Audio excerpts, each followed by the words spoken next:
사랑하는 행복한 교회 성도 여러분, 오늘은 2022년 5월 8일 어버이 주일, 거룩한 또한 주일입니다. 오늘부터 매일 성경은 사무엘상을 시작합니다. 먼저 잠시 서론을 살펴보겠습니다. 첫 번째는 정경 속의 사무엘입니다. 사무엘서는 현재 상권과 하권으로 구분되어 있으나 처음에는 한 권의 책이었습니다. 그러므로 히브리 성경은 하권의 끝에 수록된 마스토라 말주를 통해 상하권 전체의 내용에 관한 통계 수치를 제시합니다. 이 책을 두 권으로 구분하는 방식은 헬라어 구약 성경인 70인경에서 처음 시작됐습니다. 70인경은 사무엘서와 열왕기서를 각각 상하로 구분하여 왕국 1서, 왕국 2서, 왕국서, 그리고 왕국 사서라고 부릅니다.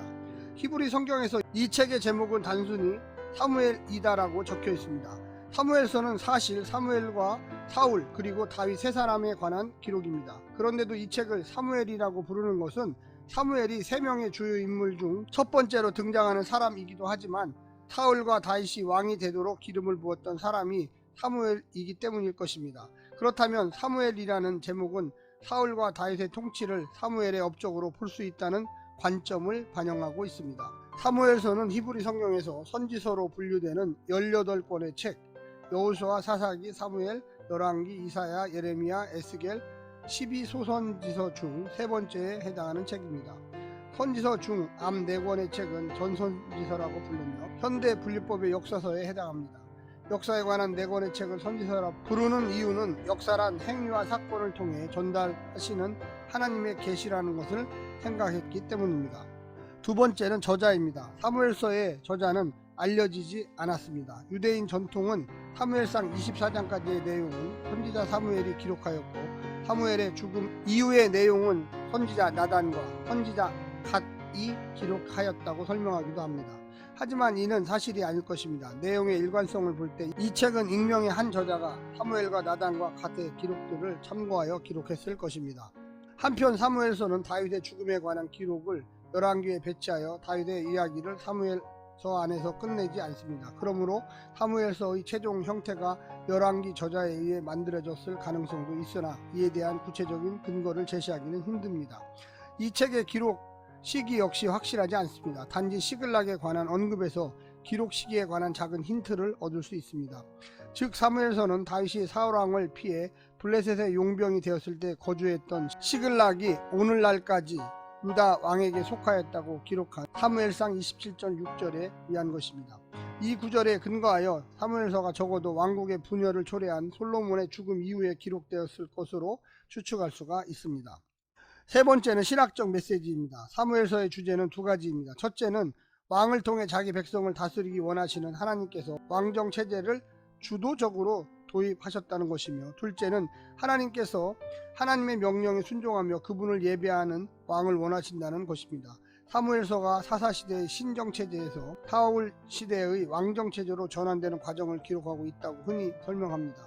이러한 설명은 왕정과 신정이 서로 배타적인 체제라는 전제를 가집니다. 사제가 신의 이름으로 통치하는 신정이 성립하려면 왕이 존재하지 않아야 하기 때문입니다. 하지만 사사시대의 정치 제도를 신정이라고 규정하기에는 어려움이 있습니다. 사사시대에는 비록 왕이 없었지만 그 대신 사사라는 세속적인 지도자, 즉 정치 군사적 지도자가 다스린 시대였기 때문에 그렇습니다. 결국 사무엘의 시대의 이스라엘은 신정에서 왕정으로서의 변화가 아니라 사사체제에서 왕체제로의 변화를 경험하였다고 말할 수 있습니다. 사사기와 함께 사무엘서는 왕정을 통해 실현되는 하나님의 통치에 관해서 가르칩니다. 하나님의 통치가 잘 실현되는 정치제도는 왕정입니다. 사사시대에는 왕이 없었기 때문에 하나님의 통치가 이루어지지 않았고 따라서 도덕적 영적 혼란이 있었습니다. 사무엘이 다스리던 시대는 이 혼란의 마지막 단계에 해당합니다. 하나님께서 버리신 제사장이자 사사인 엘리 가족의 문제점이 선지자이자 사사인 사무엘 가족에게도 같이 나타난다는 것입니다. 그러므로 사무엘 이후 하나님께서는 사사들이 아니라 자신이 선택하여 세우신 왕을 통해 이스라엘을 다스리고자 하셨습니다. 하나님의 선택을 받은 첫 번째 왕은 사울이었습니다. 사울은 인간의 기준에 따라 자격을 인정받은 왕입니다. 하지만 그는 7일을 기다리지 못함으로써 하나님의 선지자 사무엘의 권위를 무시하였는데 이는 하나님의 권위를 무시한 것과 같았습니다. 그는 아말렉을 진멸하라는 하나님의 명령을 순종하지 않았습니다. 이와 대조적으로 다윗은 외모가 아니라 중심을 보시는 하나님의 기준에 따라 자격을 인정받은 왕이 되었습니다. 다윗은 법궤를 예루살렘 왕궁으로 모셔왔고 솔로몬의 성전 건축을 위해 많은 것을 준비하였습니다. 그러므로 하나님께서는 다윗을 기뻐하시고 그를 통하여 하나님의 뜻이 실현될 수 있도록 도우셨습니다. 밧세바와 우리아 사건에도 불구하고 다윗이 용서를 받고 하나님의 사랑을 얻게 되었다는 이야기는 하나님과 인간 왕 사이의 수직적 관계가 가장 중요함을 보여줍니다. 사무엘서에서는 이러한 역사를 통해 하나님께서 기뻐하시는 종류의 왕이 누구인가를 보여주면서 예배와 순종이라는 하나님 나라의 통치 원리에 관해 교훈하고 있습니다. 네 번째는 사무엘상의 내용입니다. 사무엘서는 하나님이 기뻐하시는 왕인 다윗을 소개하는 책입니다. 그리고 사무엘상은 먼저 사무엘과 사울의 이야기를 통하여 다윗이 왕위에 오르게 된 과정을 기록합니다. 첫 번째, 사무엘을 보겠습니다. 출생과 성장. 당시 제사장이면서 사사인 엘리가 사무엘의 일생에 미친 영향이 지대합니다. 한나가 엘리의 기도를 받고 낳은 아들이 사무엘입니다. 또 엘리는 사무엘의 후견이 되어서 그의 유년 시절부터 그를 교육하였습니다. 하나님의 말씀을 듣는 법을 가르친 것도 엘리였습니다. 비록 엘리가 자기 아들들의 교육에는 실패하였으나 사무엘을 이스라엘의 지도자로 키워낼 수가 있었습니다. 사무엘은 자랄수록 하나님과 사람들에게 더욱 사랑을 받았습니다. 이제 민족의 지도자 엘리는 늙었고 그의 자식들은 하나님의 규례에 순종하지 않았습니다. 그들은 성소에서 하나님께 드리는 제물을 훔치기도 하고 심지어 회막 입구에서 봉사하는 여인들과 동침까지 했습니다. 이로 인하여 하나님께서는 엘리 가문 대신 하나님의 뜻에 순종하는 성실한 제사장 가문을 세우겠다고 선포하셨던 것입니다. 두 번째는 블레셋과의 전쟁입니다. 이러한 시기에 블레셋과의 전쟁이 발발했습니다. 이스라엘은 에베네셀에, 블레셋은 아벡에 서로 마주보면서 진을 쳤습니다. 이스라엘은 첫 번째 전쟁에서 패배하여 4,000명가량의 희생자를 냈습니다. 그러므로 이스라엘은 실로에 있던 법궤를 전쟁터로 가지고 와서 그 법궤를 앞세우고 블레셋과 싸웠습니다. 그런데 이 두 번째 전쟁에서 이스라엘은 크게 패하여 3만 명 이상의 많은 사람이 죽었고 하나님의 법궤를 빼앗겼으며 법궤를 모시던 엘리의 두 아들 홈리와 비느하스도 죽었습니다. 법궤가 빼앗겼다는 소식을 들은 엘리는 충격을 받아 의자에서 뒤로 넘어져 죽었습니다. 한편 블레셋이 빼앗아간 법궤는 자신만의 전쟁을 치릅니다. 여호와께서는 법궤가 머물렀던 아스돗과 가드와 에그론에 심한 질병을 보내셨습니다. 많은 사람이 죽거나 큰 고통을 받았으며 땅은 황폐하게 되었습니다. 마침내 블레셋 사람들은 법궤를 이스라엘의 성읍 벳세메스로 돌려보냅니다. 하지만 벳세메스 사람들이 법궤 안을 들여다 보았으므로 여호와께서 그들을 징계하셔서 5만 70명의 사람들을 죽이셨습니다. 그 후 법궤는 길앗 여아림의 아비나답의 집으로 옮겨져 오랫동안 머물게 되었습니다. 세 번째 사역입니다. 사무엘은 이스라엘 백성을 가르쳐서 우상을 버리고 여호와를 섬기게 하였습니다. 그가 이스라엘을 미스바로 소집하여 회개운동을 일으켰습니다. 이스라엘 백성이 미스바에서 대규모 집회를 개최하자 블레셋은 이스라엘이 전쟁을 준비한다고 여겨서 군대를 이끌고 미스바로 공격해 왔습니다. 하지만 사무엘의 기도에 응답하신 여호와의 도움에 힘입어 이스라엘이 블레셋을 쳐서 크게 승리하고 이전에 블레셋에게 빼앗겼던 영토를 모두 회복할 수가 있었습니다. 그 후 사무엘은 매년 베델, 길갈, 미스바를 순회하면서 백성들을 다스렸습니다. 이제는 네 번째 사울을 왕으로 세우는 것입니다. 사무엘이 늙었을 때 마치 엘리처럼 자기 아들들을 올바른 길로 인도하지 못했습니다. 결국 이스라엘의 모든 장로가 사무엘을 찾아가서 다른 나라들처럼 왕을 세워달라고 요청합니다. 이와 같은 요청의 배경에는 블레셋이나 암몬으로부터의 위협과 더불어 사무엘 이후 시대를 위해 준비된 지도자가 없다는 것이 불안감이 존재했습니다. 사무엘은 하나님의 지시를 받아 그들에게 왕의 규례를 가르쳤습니다. 하나님께서 이스라엘을 다스릴 첫 왕으로 택하신 사람은 사울이었습니다. 사울은 세 단계를 통해 왕이 되었는데 첫째, 사무엘에게서 기름 부음을 받은 것입니다. 선지자를 통한 기름 부음은 기름 부음을 받은 자가 하나님에 의해 이스라엘의 주권자로 선택받았다는 사실을 확신하게 만듭니다. 두 번째는 정치적 행위로서 사울을 왕으로 선발하는 것이었습니다. 사무엘은 백성들을 미스바로 소환하여 제비뽑기를 통해 왕을 선발하였는데 하나님께서 사울을 선택하셨습니다. 이때 백성 중에는 하나님의 뜻을 인정하고 사울의 왕권을 인정하는 사람들도 있었으나 그의 왕권을 인정하지 않고 세금을 내지 않는 사람들이 다수 존재했습니다. 세 번째 단계는 사울의 자질을 입증하여 다시 한번 진정한 왕으로 추대하는 것입니다. 이를 위해 하나님께서 암몬 왕 나하스를 보내 길앗 야베스를 공격하게 하셨습니다. 이때 사울이 군대를 소집하여 암몬을 쫓아내고 야베스를 구원하였습니다. 사람들은 사울을 칭송하면서 길갈에 가서 그를 왕으로 모시고 충성을 다짐했습니다. 두 번째 인물은 사울입니다. 사무엘 다음에 사울이 나오죠. 초기 전쟁들. 사울은 블레셋과의 전쟁을 앞두고 사무엘의 축복을 받기 위해 길갈에 오기로 한 사무엘을 기다렸습니다. 약속에 따라 7일을 기다렸음에도 불구하고 사무엘이 오지 않았습니다. 백성이 전쟁을 포기하고 흩어지는 것을 보고 사울은 사무엘을 기다리는 것을 포기하고 여호와께 제사를 드렸습니다. 사무엘이 뒤늦게 와서 사울을 책망했고 하나님께서 자기 마음에 맞는 사람을 새로운 왕으로 삼으실 것이라고 선언하였습니다. 사무엘의 혹독한 책망을 받은 사울은 심기일전하여 블레셋과의 전쟁을 준비했습니다. 그때 요나단이 자기 병기 든 자와 함께 믹마스에 있는 블레셋을 공격하였는데 이것이 블레셋과 이스라엘 사이 대규모 전쟁의 도화선이 되었습니다. 요나단의 저돌적인 공격을 마주하여 공포에 사로잡힌 블레셋 군대가 풀뿔이 흩어져 도망하는 것을 사울이 보았습니다. 그리고 군대를 동원하여 블레셋을 추격하면서 사륙하였습니다. 이 전쟁이 시발점이 되어 사울은 모압, 암몬, 에돔, 아람, 블레셋 그리고 아말렉과 계속 전쟁하였는데 언제나 승리함으로써 자신의 왕권을 견고하게 세울 수 있었습니다. 성경은 사울이 자신의 통치 기간에 이스라엘을 약탈자의 손에서 구원하였다고 선언하였습니다. 두 번째, 아말렉과의 전쟁. 아말렉은 출애굽 당시 시내산을 향해 가던 이스라엘 백성이 느비딤에 머물고 있을 때 그들을 공격하여 사륙하고 약탈했습니다.